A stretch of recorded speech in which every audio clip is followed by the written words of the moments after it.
નમસ્કાર મિત્રો, સ્વાગત છે તમારું.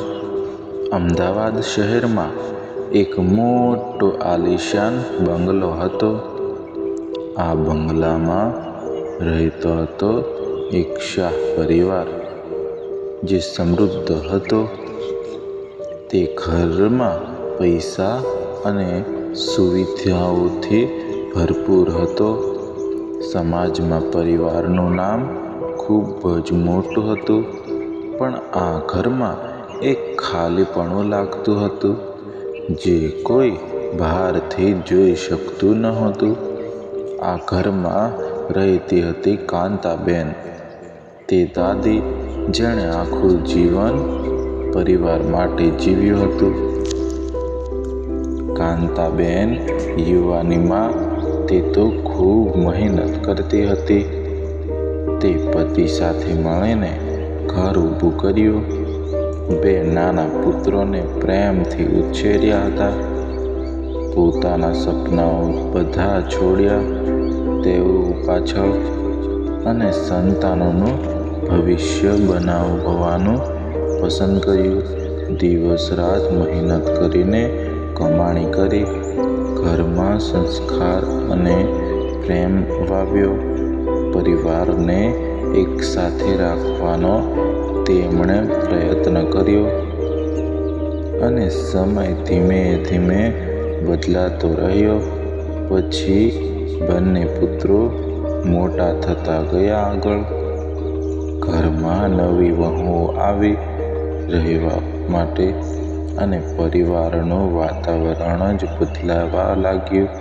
ધીમે ધીમે હવે દાદીનો સમય કોઈ પાસે નહોતો.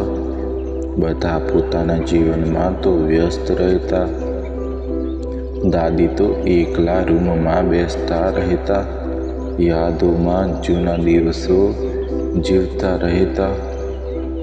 એક દિવસ દાદી તો ખૂબ બીમાર પડ્યા. તેમને તાવ ચડ્યો અને શરીર નબળું લાગતું હતું. ખૂબ અંદર તેમને તાવ પણ ભારે આવ્યો હતો, પણ ઘરમાં કોઈ ધ્યાન આપતું નહોતું, કારણ કે આ ઘરમાં તૈયારીઓ ચાલી રહી હતી. નાના પુત્રની દીકરીની સગાઈ હતી અને ઘરમાં તો લાઇટિંગ અને સજાવટ ચાલતી રહી હતી. મહેમાનોએ આમંત્રણ મોકલવામાં આવ્યું હતું. દાદીએ ધીમે અવાજમાં બોલાવ્યું, તે બેટાઓને અને મને થોડું પાણી આપજો હવે. પણ કોઈ અવાજ સાંભળ્યો નહોતો. બધા કાર્યક્રમની તૈયારીઓમાં જ વ્યસ્ત હતા. દાદી શાંતિથી બેડ પર પડ્યા રહ્યા. આંખોમાં થોડું પાણી આવી ગયું.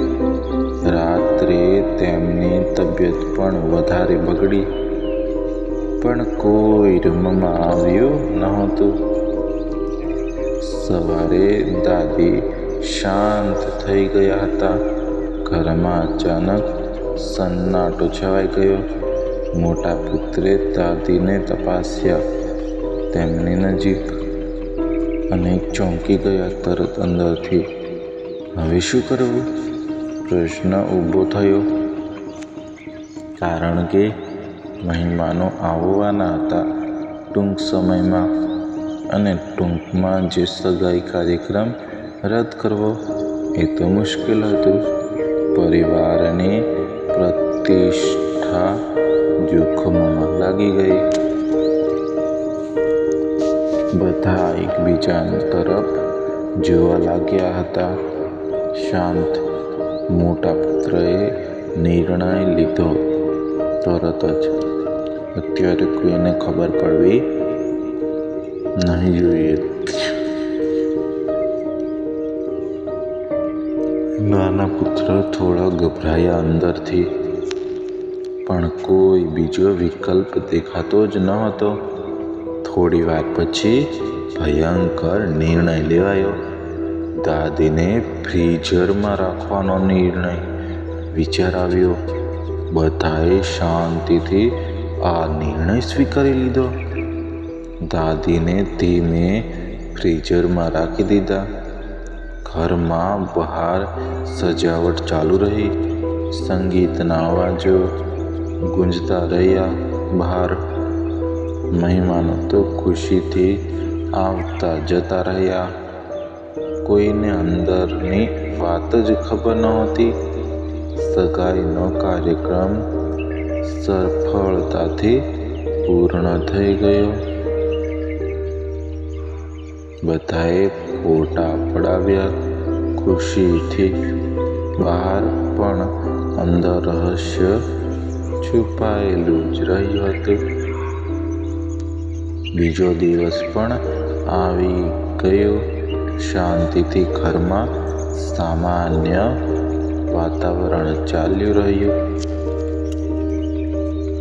પણ દાદી હજુ ફ્રીઝરમાં પડ્યા હતા. કોઈ રૂમ તરફ જતું નહોતું. હવે ત્રીજા દિવસે પરિવાર ભેગો થયો. અંતિમ વિધિ કરવાની તૈયારી શરૂ થઈ. દાદીના રૂમમાં સફાઈ કરતી વખતે એક નાની ચિઠ્ઠી મળી. અચાનક જ દોસ્તો, એ ચિઠ્ઠી જોઈ બધા ચોંકી ગયા હતા. મોટા પુત્રએ વાંચવાનું શરૂ કર્યું. ધીમે ધીમે તેના હાથ કાંપવા લાગ્યા. તે ચિઠ્ઠી વાંચતા ચિઠ્ઠીમાં લખેલું હતું શાંત શબ્દોમાં, મને ખબર છે હું ભાર બની. હવે કોઈ પાસે સમય નથી. મારા માટે પણ મને કોઈ ફરિયાદ નથી. બાળકો, તમારી ખુશી મારી ખુશી છે હંમેશા માટે. આ વાંચીને વહુઓ શાંત થઈ ગયા. પુત્રોની આંખોમાં આંસુ આવી ગયા. પણ ચિઠ્ઠી હજુ પૂરી નહોતી થઈ. આગળ લખેલા શબ્દોએ હચમચાવી દીધા.